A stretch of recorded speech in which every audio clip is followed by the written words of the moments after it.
it just hella random because when you go on podcasts, people ask you like where you from. It's been a lot of years since I lived back home. And it feels good because I remember where we felt like we would never make it out there, motherfucker. If you want, bro, you can push this forward too. No, but yeah, no, that's what I'm saying. So, do you feel like how do you feel like it shaped you then? Like, why? Because it was just like you were born in poverty, so you just feel like you had to get it. Yeah, nah. I mean, the way that I grew up in the town, it was first and foremost, I grew up with an immigrant mom. You feel me? One that didn't speak English. So speaking up for anything was obviously always mandatory. We ordering food, places where she couldn't speak English. She'll send us to go talk to the cashier. It kind of molded us to already be outspoken. And when I got into the music shit, it was none of these shy ass niggas in the music industry now and shit. You know what I mean? Motherfuckers that do a song and scared on camera or get hella timid in front of a camera. Nah, when I first got in the game, bro, you had to be built for that shit. You know what I mean? Which is why in today's time I'm still here. You know what I mean? Because I'm the one that'll get up. No matter how much I've got out this shit, I'm going to get up and I'm going to go get it. So, growing up where we grew up, you're just outspoken. You real independent, walking to school, knowing your way around town. And that kind of, flows down to where we at now. I don't need a manager or I don't need an assistant or I don't need the label to ever speak up for me. I always do that shit for myself. Everything just becomes a bonus. You know what I mean? Yeah. So where's your family from? My mom's from El Salvador and my pops is from Mexico. Damn. You know what I mean? You got the best of both worlds, bro, because I know people from each side and they're solid people for real. Yeah, man. It go down to that too, to my roots. Obviously having both cultures in my life. Yeah. And I actually lived in Mexico, Damn. For some time, man.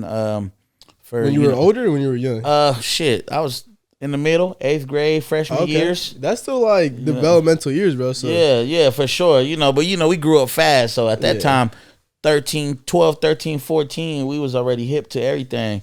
I lived in Chihuahua, Parral. Okay. I lived out there in Parral for about 2 years. And that shit gained me up too, man. It was a lot, that's why I even made that statement when you first asked me that and you had made that statement because I feel like the artist that I am right now, I mean, it was a mixture of everything. The shit that I've been through, the places I've been, the places that I lived, aside from just where I initially grew up. You know what I mean? I lived in Houston. I lived in Mexico. I've dipped and dabbed in different cultures and different areas to see different people and how they grind. People grind different in Houston than they do in the Bay. Damn. Or they grind even harder in Mexico than they do in the Bay. Yeah. You know what I mean? So you just dip and dab and take a little bit from everywhere. Damn. So how long have you been an artist for? Fuck. I'm 27 now. I've been an artist probably about like 12 years now. 12 years. Yep. And like why an artist though? Was it just like an outlet you found to like express?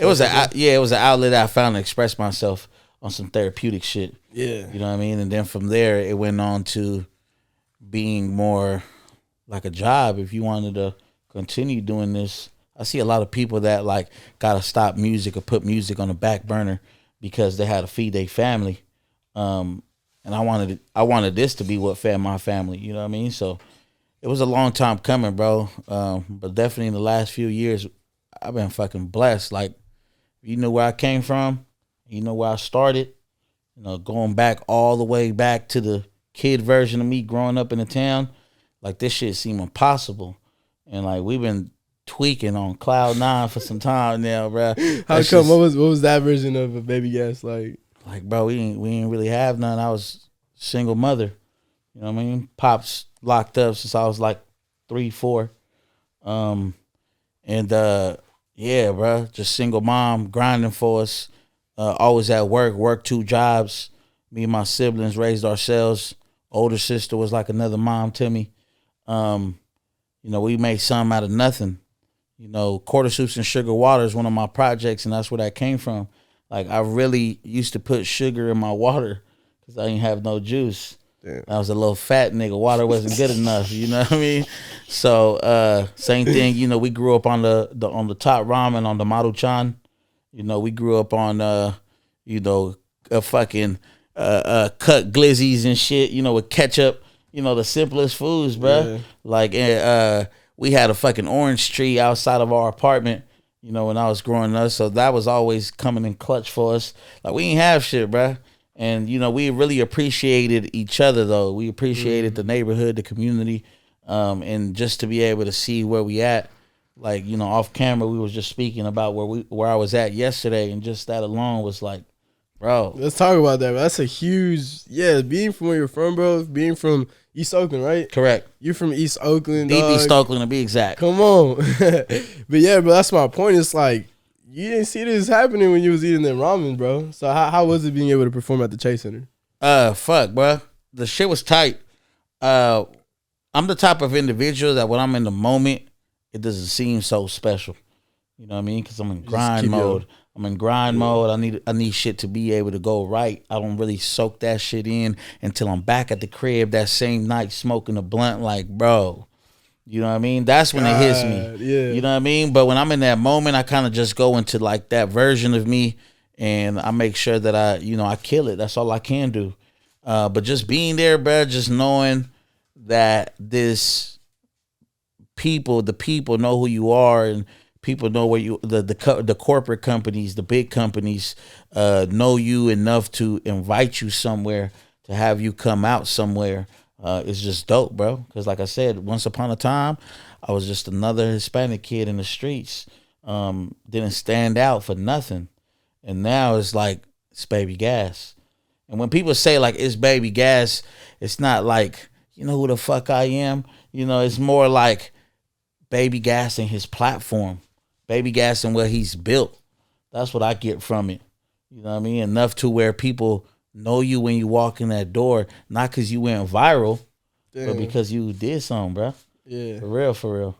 God, yeah, no, you're laying down that foundation. I think, you know, I definitely want to talk about it too, because when I called you this morning, this, you know, for everyone listening, like, this shit happened today. Like, I did not expect you to be like, let's go, bro. Like, that just talks, you know, that just says what type of individual you are, which I appreciate. But you were like, man, I got to make it today, because tomorrow, bro, I got to go to my son's game. Like, I'm not missing that, bro. Yeah. And like I said, I think that says a lot about you, bro, because like you said, you know, unfortunately you had your situation, your father growing up. So what does that mean to you, bro? Being able to be not only an example to your kids of like, man, I performed at the Chase Center, but just being able to be a dad to them. Fuck, bro.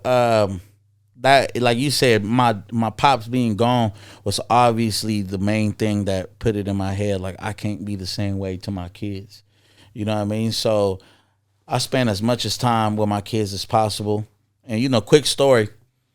When I first came on to the Empire roster, that was one of the funny things, right? Is that I was coming to the table with my kids. So when I had a big meeting, I had a meeting with Ghazi. Shout out Ghazi, CEO of Empire, for the ones that are not familiar. I had a meeting with him, you know, and I brought my daughter, bro. My daughter was like a couple months old and shit. You know, a lot of people like, you're going to find a babysitter. Or you right. gonna, you know what I mean? You're going to leave your kids at home it's for a this. big meeting, yeah. But I grew up on family, bro, and that's part of my characteristic right there is the way that I grew up with my family. So I felt like if I was pulling up to any type of meeting until this day, if my kids aren't accepted, we shouldn't even be doing business together. Because I'll tell you right now, I show up anywhere and any time, bro. But if something comes up with my kids, I'll cancel on you so fucking fast. You know what I mean? Because I'm that first. You know what I mean? So, like, I used to pull up to the meetings. People would look at me all crazy. Like, this nigga got his baby in here. And then, you know, obviously it's a baby. So everybody like, oh, it's the baby. You know what I mean? I remember one time I was in a studio over there at Empire. And a good friend of mine, you know, was there with me. And I remember because one of the executives over at Empire, A&R actually, at the time was Tina Davis, and she comes in the studio, and you know, me and one of my friends is kicking up, and in the walkway of the studio, there's a fucking playpen, and there's my daughter in that motherfucker knocked the fuck out, bruh. And she walk in the studio like, whose baby is this? And I'm like, it's mine. So that was like, I was known for the one to bring his kids to the studio. Even then, like, nigga, the playpen was covering the whole walk area. You had to do hella extra shit just to get in the studio. But that's how it was coming, bro. You know what I mean? And I wanted that to be involved. And actually, at that point, I think I was working on like Ghetto Vato, if I'm not mistaken. One of these albums that I put out, my daughter was with me from the jump, so I made sure that she was with me to the end of that album. You know what I mean? It was a mandatory obligation that she'd be present in every studio session involved with that project. You just fall into a hype. You know, it's a vibe. You want to keep that vibe all the way through. At least that's how it works. Yeah. So what do you think that does for her though? Because I think she's getting something from all this, right? So, you know, what's crazy about my daughter is that she been around the music so long. Keep in mind, I got 5 kids total. You know what I mean? Yeah, that's goals, bro. You know, she my youngest. Okay. She's 4 years old right now, and she has a slight speech delay. You know what I mean? So she ain't got to talking as quick as other kids do. But she's been around the music since she was in the womb. That music is the only time that I ever hear her say like word for word. She sing. You know, she a big fan of like Tim's. You know, Drake. Yeah. And you know, the songs come on, like I said, she's singing word for word. She catching the notes. Damn. You know, she catching the breakdowns. She's like super embedded in the music. So I definitely feel like not only is it a bond for us, but it's also something that she didn't choose, and I think that's gonna fall right on her lap. Yeah. You know what I mean? Like, I think in the future my daughter will be that one that come through. And between me and you, I got records sitting like ready for her. You know what I mean? That I wrote when it's your time. You know, they hear. Damn, bro, and that's like music that's timeless, bro. Facts. Cause like God forbid, obviously, bro, but that shit will be here, you know, regardless. Like by the time she turns whatever age, you know what I'm saying? No matter what happens. Oh yeah. You know, because I'm someone, bro, who's like, I definitely don't take any day for granted. So I don't know if I'm gonna be here tomorrow. That's why I'm glad you did it today, type thing, you know? Yeah, for sure. But now that's real shit. Because I remember watching a Nipsey Hussle interview. He said the same thing. He would bring his kids around. Bob Marley, you know, he gave the example of like, bro, they'd be smoking and shit. And all you see in his videos is just kids running around, right? Yeah. Because like you said, bro, I think the kids can get some. You know, at least like. You know, do you talk to your kids about like what you've been through and you're like, oh man, when I was your age, I ain't have all this? Yeah, I do. I don't. Sometimes I do more on like a lesson type of way. You know what I mean? Like, you know, like, man, y'all spoiled, man. Y'all don't appreciate this. You know, kind of like what our parents did to us. Exactly. Back in my day. You know what I mean? We had, you know, but I don't try to really be too much of that. You know, and I think that they don't really understand. They're not at the age where they understand. Like, damn, you know, if I get to talking of where I came from, you know, that shit might get all depressing and shit. You know what I mean? My kids ain't at that age to really, you know, separate the two and really realize like, nah, he went through a struggle, but it was a beautiful struggle. Yeah. You know what I mean? I tell them about like, yeah, back in my day, we didn't even have, you know, AC. And you know, because you know, growing up in a town, if you grew up in a town, you know, like you had them external ACs. You know what I mean? They didn't come built with the cribs and shit. But my kids don't see it that way. I tell them like I didn't have AC. They look at me like, damn, you didn't have AC. Like it was something. Damn, you was poor. Yeah. They try to like blow it out of proportion and shit. Like, man, chill out. I survived this one. You know, but you know, it's like they say, man. You know, hard times make great people. Yeah. Good times make soft people. You know, so it's a balance too with my kids too. Don't think I try to spoil them. You know, I know a lot of times, you know, even my kids' friends think like, you know, you're the kids of a rapper. You're probably fucking spoiled, swimming in it. But I don't let my kids get to that point, man. I don't. Because, you know, kids are crazy, man. Kids will feel entitled and shit. You give a kid a peanut butter and jelly sandwich, they for sure asking for some milk. Yeah. You know what I mean? So it's the same thing. You give them a little something here, they're going to be like, where the side? You know what I mean? So I try to make sure that my kids know the struggle too. And, you know, not everything is just given to them. You know what I mean? They got to put in that work. Yeah. No, that's real, bro. And you say you're 27, you got 5 kids. Damn, bro, I salute you just because one of my closest boy, bro, same thing. He had, a lot of kids young, but it's not something that I look down upon. On the contrary, I'm like, bro, you had to grow up hella quick. But I guess that kind of ties into who you already were, right? Because life already had kind of made you like grow up quick. Man, life already had fucking beat my ass multiple times, bro. Yeah. You know what I mean? That's kind of how life is. It's like motherfuckers that ain't never got into a fight. You know what I mean? Nigga might get his first ass whooping in his 20s. You know what I mean? Right. But then you got them individuals that got their ass whooped in the younger years as kids and learn how to fight quick. Yeah. You know what I mean? Like, that's just how it is in life, bro. Thanks. Some niggas don't go through no type of hardship until they get out of mom and dad's house. Mm-hmm. Like, nigga, we was born to the hardship. You know what I mean? We was born into this shit. There was no dodging that shit, man. Thanks. But it's good though. Like I said, I appreciate the shit that we went through. Yeah. 'Cause it makes me the person who I am now. Thanks. A lot of people always look at me like, hey, Gas, like, people, I got a message. Somebody messaged me the other day, and people was like, why you don't never show us your house? I be on live in my crib and shit. You can kind of see what my crib look like. But, I ain't the type of person to like really flash the shit that I got. You know what I mean? Because I know how fast it could be gone type shit.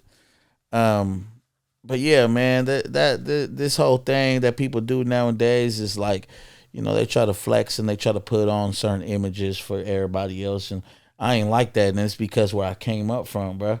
Like, a nigga got money, bro. But, nigga, I grew up with a mom that, we was shopping at the 99-cent store growing up. So, like, now where I'm at right now in my life, we was just talking about this in the car. Like, I'm a responsible nigga. I'm a dad, bro. Got 5 kids. You feel me? I got to make sure I got bread for every time my kid needs something. Yeah. So, there's certain times where, I could definitely go to the jewelry store and, get another piece or, go to a dealership and buy another car cash. You know what I mean? But certain things like that ain't really what's hitting for me, bro.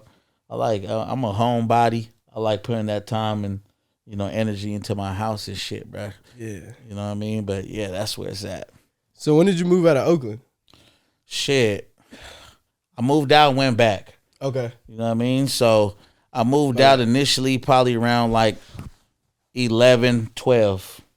Okay. And I ended up fucking moving out for about a year to 2 years when I got expelled. And when I got expelled, bro, my mom was like, I ain't putting up with you. You know what I mean? I'm going to send you to go live with your godmother in Mexico. So 8th grade year, freshman year, I spent it in Mexico. And then when I came back, it was back that's when the music hit. That's when I was like, this is what I'm going to be. You know what I mean? And, side story between that, being in Mexico is where I learned how to do the Spanglish flow. You know what I mean? Because I was in Mexico. Right. So I come back. This about at 13, 14. I come back from Mexico and I instantly hop on board with Thiz Latin. You know what I mean? I get a little deal with Thiz Latin. That's a record label? That's a record label. It was like an imprint off Thiz Nation, which was Mac Dre's record label. And it was created by Julio Gotos out of Frisco. And it was a platform for Latino artists. Just keep in mind, for the people that are new or younger, they don't realize that at a certain time, it wasn't really cool to be Latino rapper. You know what I mean? So bro had created a foundation for people that look just like us, and it was like a powerhouse. So, anyways, I come back, I get with Thiz Latin, and I started a branch off Thiz Latin called Thiz Latin Oakland. This about 14, 15. So you were 14, 15? Yeah, I was 14, 15. And one of my boys, shout out Primo, my boy came in there and took over on the executive side because he was the older one. Nobody really going to take a 14, 15-year-old serious on some business shit, right? So my boy came through and played chess with us. And at 14, 15, I moved back to the town. And it started with, except this time, I went back, moved to the town, and I was sleeping in the whip. So, you know, I was really more on like some homeless shit. And this is how it went down. So we started at Thisland, Oakland. I grabbed 2 power players, my boy Primo and my boy Jair, that was owner of Dirty Block Studios. Anybody that's really from East Oakland will be familiar. You know, they had Goldie F. Brody coming out of there, man. They had a few artists coming out of that label. Well, I grabbed him as vice president. And then I grabbed my boy Primo to be the head, the people's person. And we started this branch called Thisland, Oakland, and that's where the wave started for us. Started going in 14, 15, 16, 17. We was grinding out there. And I was sleeping in my fucking whip, bro. I had a 95 Honda Civic. And I remember the first time the shit happened, I decided not to go to my sister's house. And I remember I slept in my whip, bro. The only place I knew where to park it was the hood. You know, I went back to the hood and I parked the car right there. I put some jackets on my windows and shit.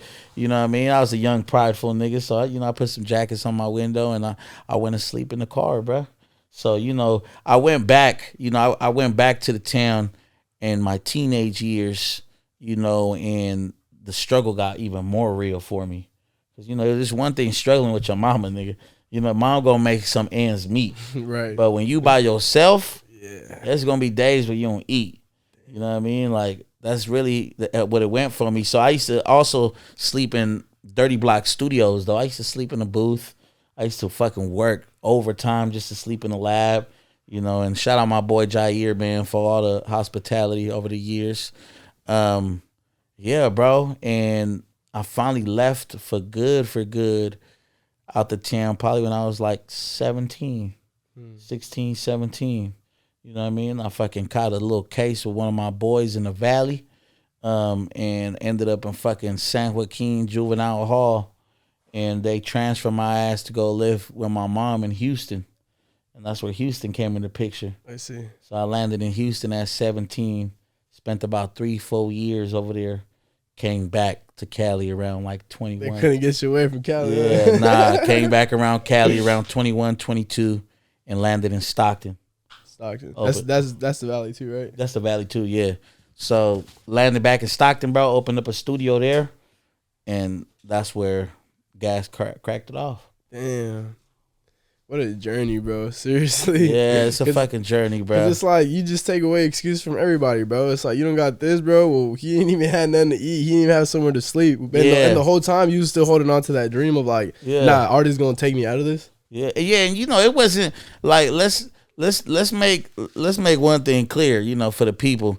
What it wasn't for me was definitely, it was not no fucking sad shit. You know what I mean? It wasn't like, let's make that clear, bro. nigga don't want to make it seem like we out here fucking sharing a sad story. That shit wasn't sad because I had options. I was able to go live with a relative or something. You know what I mean? So what I did was I fucking put that shit into my dream. So when I was going to sleep in my car, best believe it was like, I'm about to just thug it in here. It wasn't more like, damn, I'm sleeping in my car, and it was like no sad story, nah. But do you think that pride like kept you uncomfortable though? Because you could have take the easy way out or something? Yeah, oh yeah, it was pride for sure. I didn't need nobody to save me. Yeah. I had my older sister there, but my older sister already had her little family. So did my older brother. We wasn't by ourselves. Now, if my sister had her own apartment, man, best believe I'd have been in that motherfucker thugging. If my brother had his own apartment, it'd be me on the couch every day, no questions asked. But you didn't really want to interrupt. I didn't want to interrupt, man. And I was in the middle of fucking loving the shit out of that music, bro. And the Thiz Latin sub fucking label put me there, bro. It had people like really look at us, take us serious. And this was at the time that niggas was rocking them clay chains. So I had like Thiz Latin Oakland pieces going crazy and shit. It was a time to be alive, bro. Definitely, for sure. You gotta appreciate the journey, bro. Thanks. Yeah, and I think that's why, we're here, man. I think we're able to discuss shit like that because, like I said, bro, who knows if there's that one kid in Oakland right now is trying to become a rapper too, and, a lot of people are telling him no because throughout your journey, bro, did people doubt you? Like, was it everyone always believed in you? Like, they knew BabyGas was going to be Nah, people doubted me all the way, bro. And for any, for all the kids that stuck, in the trenches like that, like when I was in Oakland, you was the most overlooked person there, bro. Like nobody paid attention to me. You know what I mean? Like I was just another kid out there, another Hispanic kid too. Because keep in mind, we didn't really come to the surface until recent years. You know what I mean? Yeah. Like we weren't really dominant like we are now. Right. And especially, strength of numbers. You know what I mean? So it's a more popular thing now. But for all the kids growing up in the town and growing up in any of their home cities, don't let that shit lock you in, man. Because a lot of motherfuckers try to put too much of their time and their energy. I see it all the time. People put their time and their energy to try to prove themselves. You know what I mean? I ain't got to prove nobody, bro. You know what I mean? I like one of the most common things that I always see when somebody makes it, right? You always got that side person that comes through and they're like, they not really from here. You know what I mean? Nah, what do you mean? Like I always see like artists, I seen it with bigger artists where they YG, for example. Okay. I seen people try to say YG wasn't really from Compton. Like he was from another area. Oh, I see what you're People saying. always try to throw little side steps. Yeah, They've done it. They've even done it in the past with me. You know what I mean? Like, oh, BabyGas not in the town. Like, nah, I'm not in the town no more. That's one thing that niggas got to get through their head. We left long time ago. We made it long time ago. Shout out to the ones that's still out there trying to get it. The ones that still currently block hugging. You know what I mean? But for me, myself, and I'm blessed to have left long time ago. And I don't ever like try to look back and try to put myself back in a scenario just to prove it to the next person. Now, if you look at BabyGas's catalog, right, all you got to do is go to my YouTube videos, my music videos. You can see all the videos I shot in the hood. You know what I mean? I brought Slim 400 down there. Yeah. You know what I mean? We did the Life in the Ghetto with E-40. There's more than 10 videos that I've shot outside. You know what I mean? So like I said, I don't find myself having to go back there to shoot more music videos or to prove to people, you know what I mean? Right. And I feel like that's one of the biggest stigmas that ride around with people. I see a lot of motherfuckers that never want to leave the hood because of what people may say. But people only talking because they still there. You know what I mean? Anybody get a check, you know what I mean, and make it out that motherfucker. I'm about to be in Rancho Cucamonga like Uncle Elroy, nigga. For real. Yeah, I'll take some of that. Hell yeah. Nah, I feel you, dog. Yeah, at the end of the day, bro, I think that's what everyone truly wants, bro. They do want to move out the hood. They do want to move, who want to stay there, bro? John Morant. Nah, you know what I mean? The nigga want to visit. He ain't never, from my understanding, he ain't never been there. Yeah, no, I was just, you know what I mean? Like that, and see, you got to leave that to those type of people. You got to leave that to the niggas that ain't never been in the hood, nigga, never lived in the hood, that want to be on some hood shit. Yeah, I never understood that, bro. Like our taste is a little different. Like I like nice things, bro. I like the shit that I ain't never had, bro. Yeah, I'm gonna keep it real. You know what I mean? I go out to eat with my wife and shit. I still do taco trucks and normal shit like that. But when I go out to eat with my wife and do shit, we like going to places that is new to us, bro. Eating shit that we could barely pronounce, like. That's just for our own personal. Yeah, that's, you know what I mean. Right. I ain't saying that we eat like that every day, but we like going out to places like that and feeling like we learning new shit, expanding our palate and shit. You know what I mean? That's just to each his own, though. But for the young life out there, don't get caught up in no fucking crab bucket, bro. Because that's really what it is. You make it to the top. You said what? Move this tissue. Yeah, it's for the sweat. Don't trip. It's for the sweat. Man, the people know what's up, man. It's hot as fuck out here, man. So you see the tissue, man. But yeah, bro, you feel me on that? Yeah, no, that's real. So, like, what would you say, like, your main intention was leaving Oakland, right? Because some people leave to find a better life, and you're kind of touching on it a little bit right now, where you just wanted like a better life. You wanted to see what was out there. Like, you already hit the bottom of the door. So when I first initially moved. My mom moved us out. She wanted a better life for us. You know what I mean? So she moved us to a small little town over the Altamont called Tracy. You know what I mean? And that was short lived because she ended up moving to Texas. You know what I mean? So when she ended up moving to Texas, I either go with her or I stayed behind. And I stayed behind. And that's kind of where, shit resurfaced for me. And I ended up going back home again. And that's the only place that I felt comfortable. You know what I mean? So I moved back to the town. And I was literally living day by day. People know, like we got them little neighborhood liquor stores that they'll sell you like single pair of socks, single pair of boxes, bro. Only my real niggas know on that. They'll sell you a single cigarette, bro. So I was like living off them packs every day, going to the liquor store, new white tee, new socks, new underwear, you feel me? Thugging with the same jeans. You know how that shit was. But I just feel like my intentions, it wasn't never really to leave, bro. It was just always to elevate, because we always come back. You know what I mean? We you know, whether it's, you know, we doing shit for the kids or we feeding the homeless.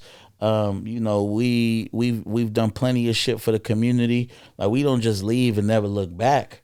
But I don't spend my time trying to block hug no more and try to prove some shit. Right. You know what I mean? Like the young niggas that's currently out there, it's fucking. Not to mention, it's fucking gentrification out there, bro. That's true. I go to my neighborhood, that shit ain't even the same no more. That shit high tech than a motherfucker.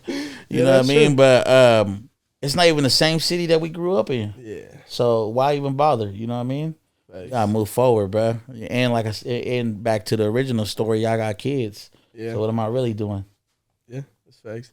I wanted to talk about two more things with you, bro, because for one, it's that Mexican Hispanic rap, bro. I really do believe it's like popping off more than ever, right? Especially like you said, bro, like some of your best songs, you got both English and Spanish in there.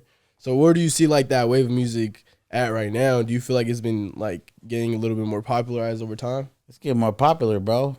That shit, I personally love to see the shit, because when I first started, keep in mind, this is about 10 years ago, 10, 12 years ago. When I first came in the game, we wasn't so popular. Yeah. You know what I mean? They kind of looked at us like, this Mexican trying to rap. Outcast, yeah. Let me hear some cholo. It's probably some cholo shit. You know what I mean?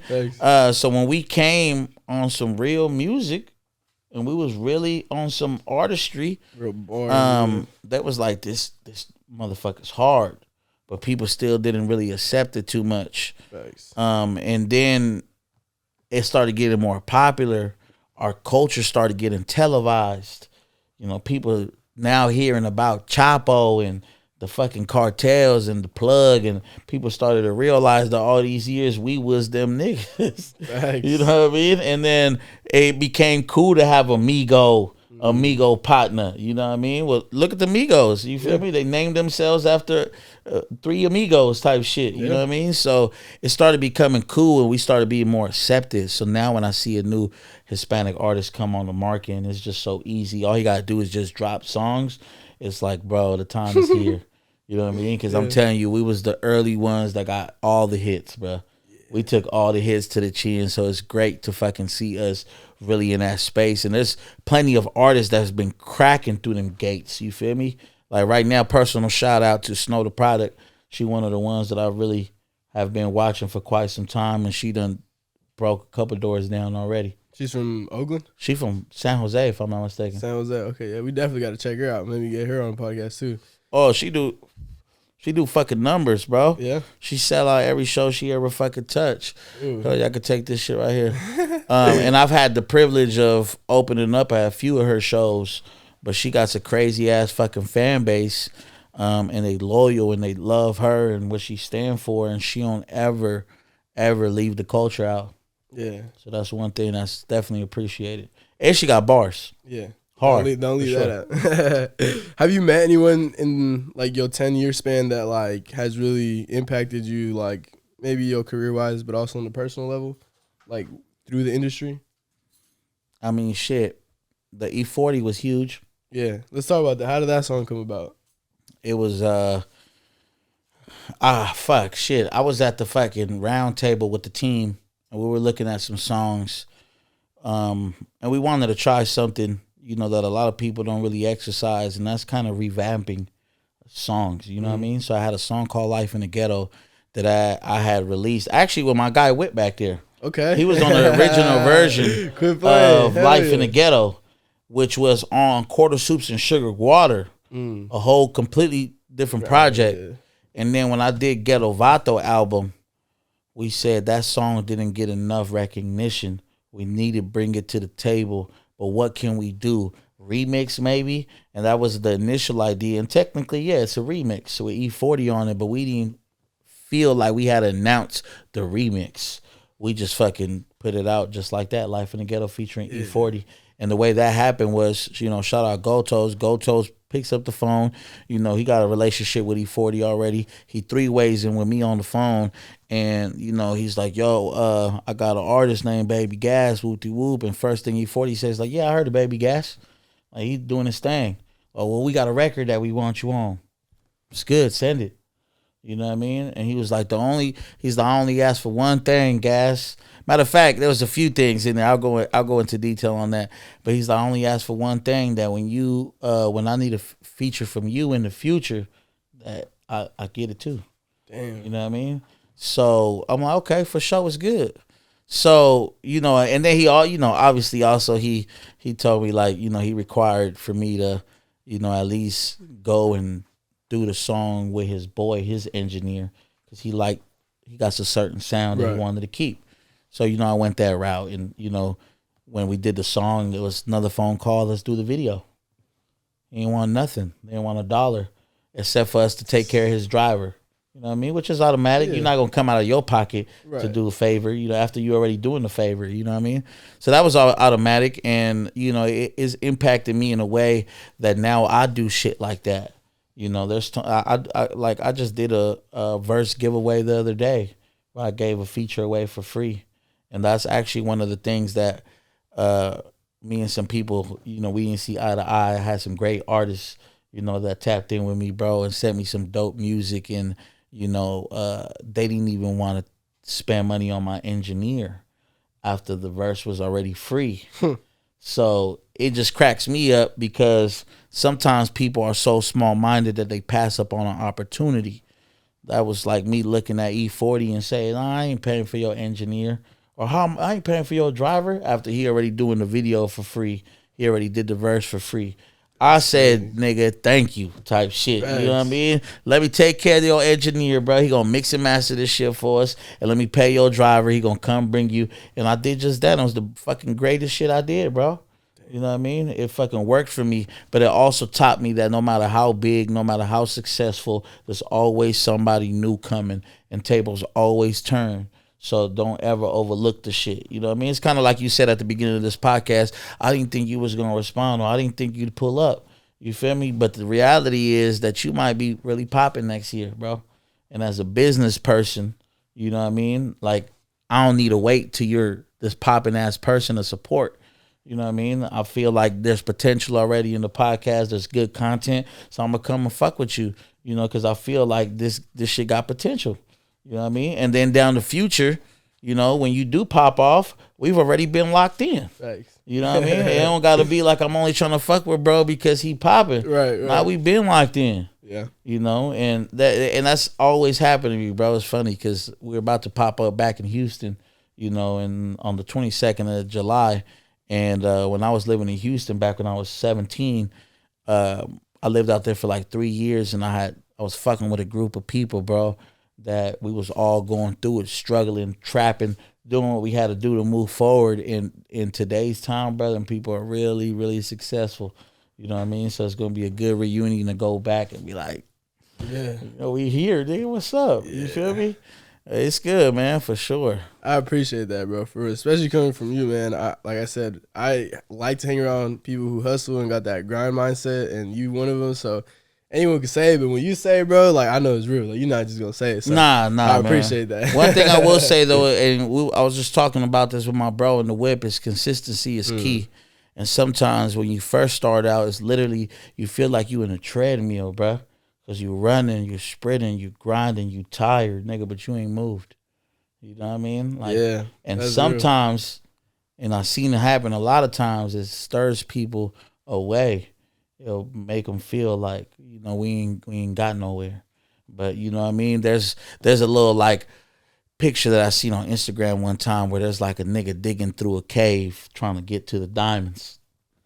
And it shows another picture of him turning away. Like he like gave up, and the diamond was like 2 hits away. You feel me? So that's really what it is, bro. It's consistency. We got, I know what it is with the podcast life. People get hooked onto your shit, And the moment that you stop producing or put this big ass gap between material, people start looking for the next podcast because they want something to listen to as much as possible. Thanks. Let's tap into that, bro, because you are familiar with the space, man. So how did that come about? I think that's dope as fuck, first of all, bro, that you're able to have a podcast with your wife, talk shit, bro, just chill, and then you get other couples watching you, bro. That's dope, bro. So how did that come about? It really started, I think, like before the pandemic. Just before the pandemic it had started, bro. We started a podcast, and it wasn't even a podcast, bro. It was just a show on Instagram Live. And the shit was called He Said, She Said, where I would say some shit, she would say some shit. We played games on there, all the shit. And then from there, it ended up turning into something serious because people just genuinely love us as a couple. You know what I mean? And, you know, we did a lot of content. You know, people will always fuck with us. And people know we like to go out. You know what I mean? We be fucking around and shit. We be at the strip club having fun. So people just like, you know, they wanted to see a little more of that. So we gave it to them. Right. We started a podcast called Saying What You Want. Well, we speak on the shit that you thought about, but we didn't have the balls to say. Or we just bring guests on there and we ask them some out-of-pocket ass shit that nobody got the nerve to ask. You feel me? Everybody want to ask, though. But everybody want to ask. And, you know, we just be having conversations and, you know, it's just genuine and people genuinely fuck with the convos. And we, you know, we tap in with the speakers and not the speakers. We're the fucking speakers. We tap in with the listeners and, you know, really listen to what they really want to like hear. You know what I mean? And we hop on there and we take topics that people reach out to us about. And, you know, people responded real well, actually. And it's dope, bro. It's just dope because we get to do it from the comfort of our own home. Yeah, that's major. And like you said, man, you're a homebody, right? I'm my own body. Yeah, man, I feel you, dog. Like, me too. Like, you know, I could get a lot of shit done at home, you know? Like, my boy Alex, he's a homebody. Like, we run this whole thing just from his house to my house, his house to my house.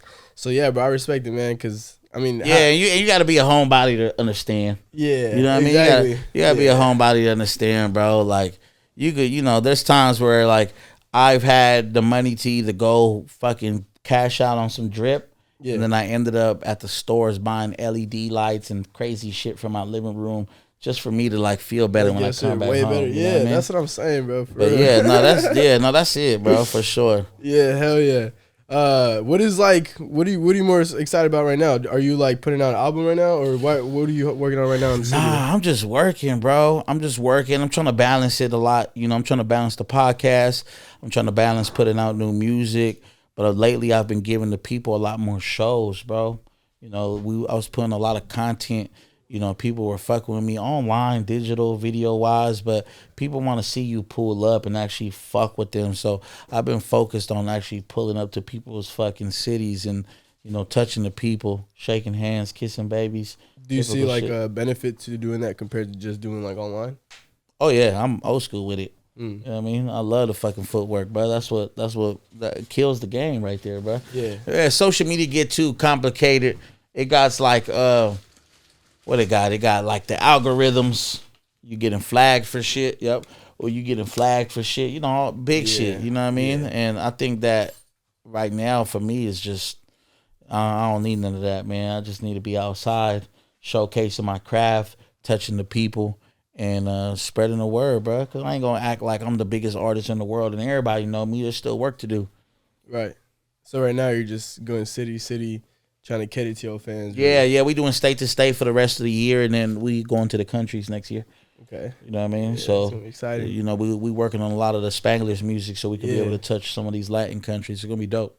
Hell yeah. Nah, I'm excited for that, bro. I really am. Because like I said, I think that is a new genre that is popping off. You know, you got you got Burner, you know, you got like GB mixed in there, you know, they'll throw in like those Spanish bars and you know, being Mexican, bro, you just feel like that's your music. Like, you know, nobody can slide to this shit like I can because I can relate to it too. You know what I'm saying? For sure. And and what's even better is when the people, the non-Spanish speakers hit you like, I don't know what you were saying, Gas, but that shit was going crazy.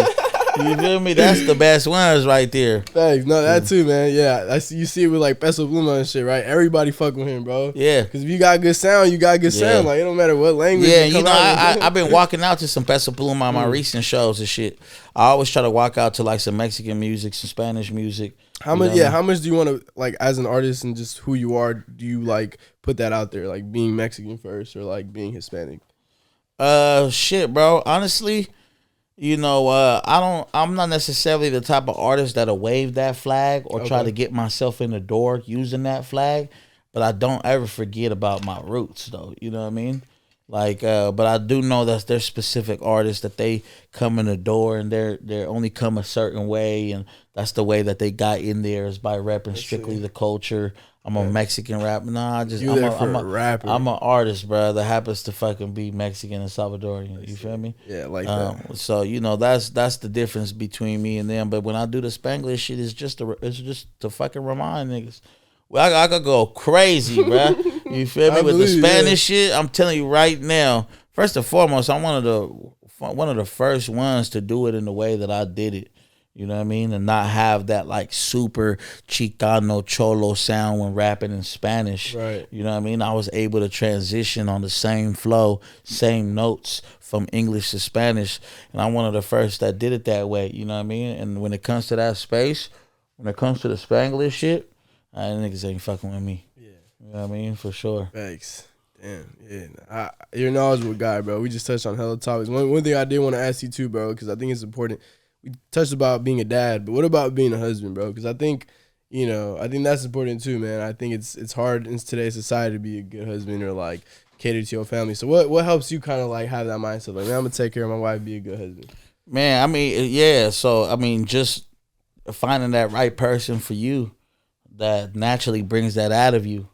Because, there's a lot of people that, are in relationships and their partner got to ask for that, from them, or, they don't really be in the mood to give them that. You know what I mean? I genuinely love my wife, and I feel like that just comes naturally, me catering to her and as she do to me. You know what I mean? Like, I make sure that she's always catered to and feels like a queen, and she always holds me down and make sure I always come home to some king shit, you know what I mean?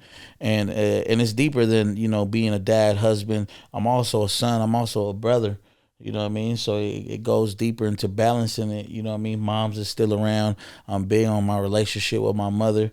I'm big on not being one of them, kids that, miss their parent extra when they go, because there was a lot of missing time there. And same thing as a brother, my siblings. Any chance I get, man. Me and my brothers is kicking it. I got two brothers and a sister. So, very often we all link up at my older brother's house or my house, and we just fucking smoke, we chill, we bring our kids together, cousins, you know what I mean? That's important. And we do that often, bro, like on a weekly basis, you know what I mean? Saturday, Sunday, come, what you doing? You know what I mean? So I try to balance everything as much as I can, man. And that's the fucking struggle, bro. But it fucking feels good, though, like better than everything, bro. When I'm sitting there and I'm at the lake with my brothers and my sister, and we got our kids playing at lakes, and it reminds us of us, you feel me? That shit's on any show, anything, you know what I mean? And it's just a balance, bro, that people will like literally lose their head chasing.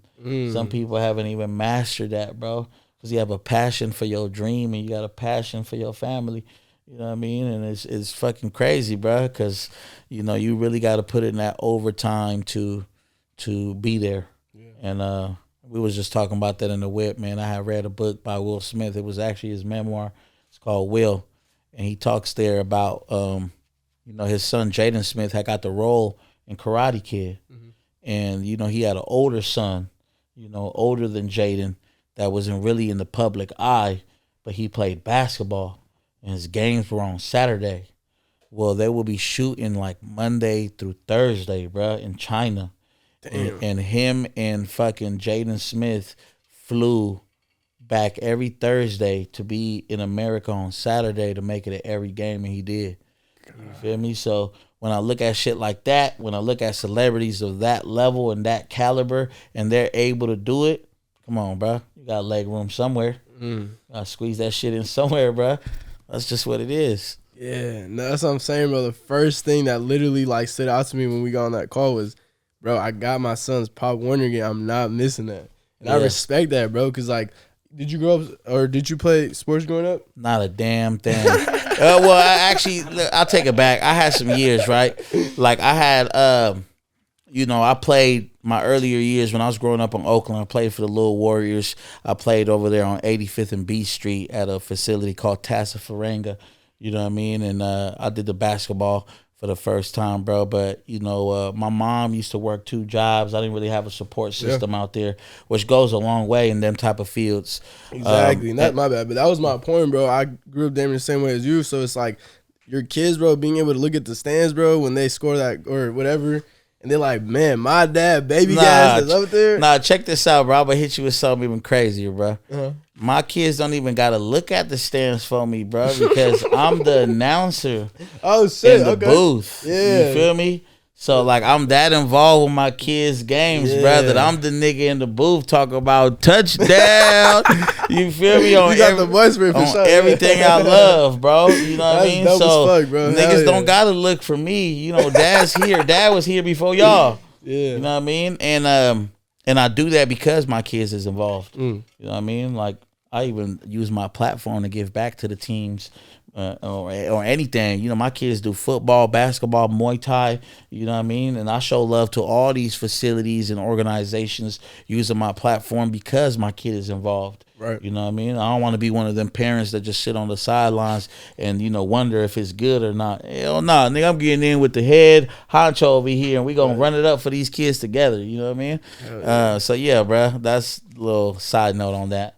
No, it just speaks about who you are, bro. Because even when I met you at the GB event, man, you were there. You were saying, I'm here for the community. Like, GB, whether he asked you or not, it just seemed like you were there to really enjoy and just, like, be here for the people. And, just shout out GB. GB, my boy, man. He know, I've been fucking with GB for a long time, bro. And when I first seen him come out, you know what? One of the things that stood out to me was the fact that not only was he Mexican, bro, but he had bars. Thanks. You know what I mean? And I felt like, back to what I was saying, it felt good to see another artist that was Mexican that had bars come in the game. Right. So when, he tapped in with me about working, I'm like, nigga, it's automatic. I didn't ask for a dime. Yeah. You know what I mean? And I've pulled up to his hood multiple times on multiple occasions to shoot videos, to do events. And I ain't never asked for $1 because I fuck with what they doing over there. You know what I mean? And and I've told him this off camera. I strongly believe that with certain moves, that wordplay could be really recognized, and not only as a that nigga that Mexican nigga go crazy. He can rap for being a Mexican, bro. Put us in the real conversations. You know what I mean? That's what we're aiming for. You know what I mean? We ain't trying to. Who's the top 15 Latin artists in the Bay? I hate them bitch ass lists that people be making, bruh. That shit be goofy as hell, man, because for one, we don't want to be boxed in like that. Put me on the top 10 Bay Area rappers list. Thanks, you feel me? Just a general list. And then on top of that, some of them boosie ass people niggas be putting in them Latino artists and shit don't even speak Spanish. Or, they out of touch with their culture and shit. You know what I mean? Like, it don't even make sense to me. At the same time, I'll be like, y'all disrespected me more putting me on this list and leaving me out of it. You know what I mean? So it's good though, man. But just like you said, we saw each other at the Merced event, man. GB and them did a good ass fucking job over there, bro. Hell yeah. And that's why I fuck with bro, because he stand on what I stand on. Niggas giving back because we recognize where we came from. Yeah, that's the bottom line, bro. And I think when you call a play like that, bro, it's like all heroes, bro, to come. So like, you got BabyGas there, you got him, you got all these guys, bro. I think that's how you can truly make a change, is by having guys like you and him like together, bro, and showing these people like, nah, bro, you can do this shit like however you want, Yeah, bro. Yeah, like them kids that come up and they just like look at you like you're a fucking star, bro. And they just like, how'd you make it, Gas? And like, bruh, my mom told me a story about one time, she was so broke, bruh. We was at a park and there was an ice cream man that came through. And there was some other kids that asked their parents for $1 for the ice cream, you feel me? and my mom didn't have none. And she said that was like one of the things that motivated her from that point on, that she had never let that shit happen again. Damn. She'd make sure she grind so hard that even if we wanted an ice cream, she had money for it. You know what I mean?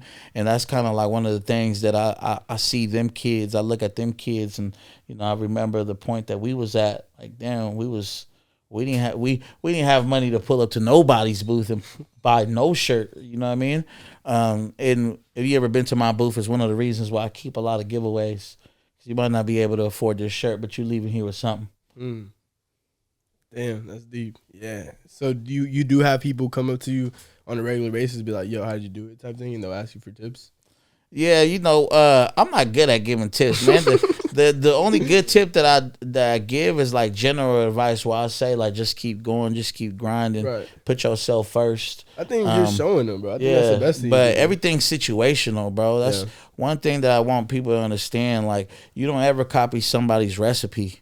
You know what I mean? Like, that shit work for other people. That shit didn't work. That shit don't necessarily work for you. You know what I mean? And it might have happened for this person because they might have had other things intact when they did that. Right. And it's not to say that's going to happen for you. So if you see a nigga trip and fall during his performance and that blew him up, don't go trip yourself thinking it's going to work for you. You know what I mean? Because someone will try it, bro. Yeah, somebody will try it, bro. You got a lot of weirdo shit online on the internet nowadays. The internet been getting weird, bro. Oh, yeah. You know what I mean? It's a different time, bro. It's a different time, bro. It's the wrong time. Yeah, but I think that's when, people like you, I think you even said it in your songs, bro. You're like, you being real, everyone else being fake is going to help you. Like, you're going to help you stand out. Yep. Yeah, I said a long time ago, man, on the record with Mozzie, fake the new real. Yep.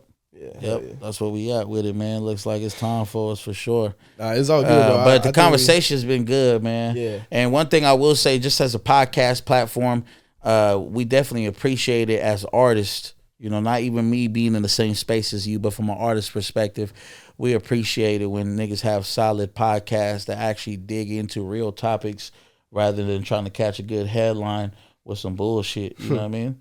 Motherfuckers always look at the negative space. Yeah. And there's a lot of big platforms out there, people that, are in a good space right now that I've even had.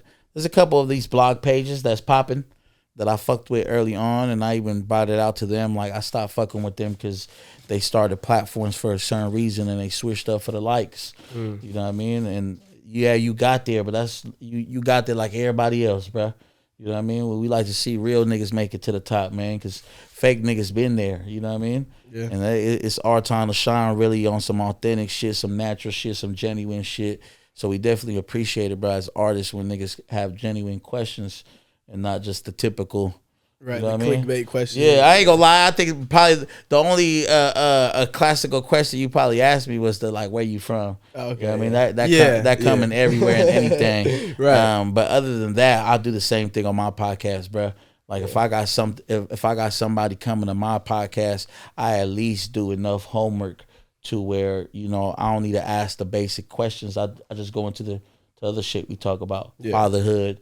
You know what I mean? Business shit. Give us some tips on this. Right. You know what I mean? Yeah. Because I've done it, bro. I did a press run one time in L.A. I did like 5 interviews in the same day, bro. And 80% of the interview was the exact same as the one before. You were being the interviewee. Exactly, bro. Yeah, so when it came to like promoting these podcasts, am I really going to promote 5 podcasts that is speaking on the same shit?